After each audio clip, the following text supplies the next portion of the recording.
দিনটা ছিল জগদ্ধাত্রী পুজোর দশমী। নিম্নচাপের কারণে আমাদের অঞ্চলে ভালোই বৃষ্টি হয়েছিল। সেদিন বাবা হঠাৎ চুনো মাছ আনায় মাকে বললাম যে একঘেয়েমো ভাল লাগছে না, প্লিজ একটু নতুন ট্রাই করো। সঙ্গে সঙ্গে মায়ের রেসিপি হাজির। আলুটাকে সরু করে কেটে হালকা ভেজে নিয়েছিল, আর কলা পাতাটাকে মাঝারি সাইজের করে কেটে তেল মাখিয়ে আগুনে সেঁকছিল। ভাবছেন কী বানাচ্ছি?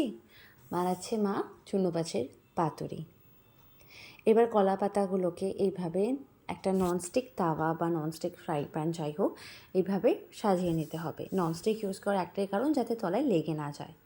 এবার আসি মাছের প্রিপারেশনে। প্রথমে আলু ভাজাটার মধ্যে মা এইভাবে সূক্ষ্ম করে কাটা পেঁয়াজটা দিয়ে দিয়েছিল, তার সাথে দিয়েছিল চুনো মাছটা। চুনো মাছটা না একটু পরিমাণে বেশি না হলে এই রেসিপিটা ভালো লাগবে না। এরপর তাতে মশলা হিসেবে লঙ্কার গুঁড়ো, জিরে গুঁড়ো, তারপর নুন, হলুদ আর একটু সামান্য তেল দিয়ে ভালো করে মেখে নিয়েছিল।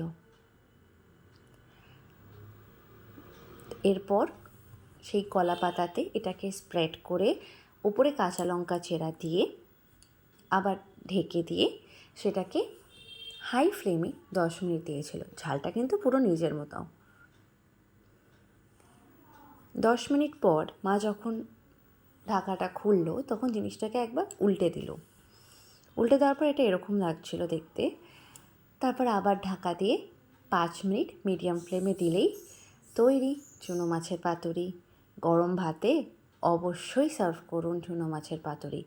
একটু নতুনত্ব কার না ভাল লাগে। জিনিসটা কিন্তু খেতে দারুণ হয়েছিল।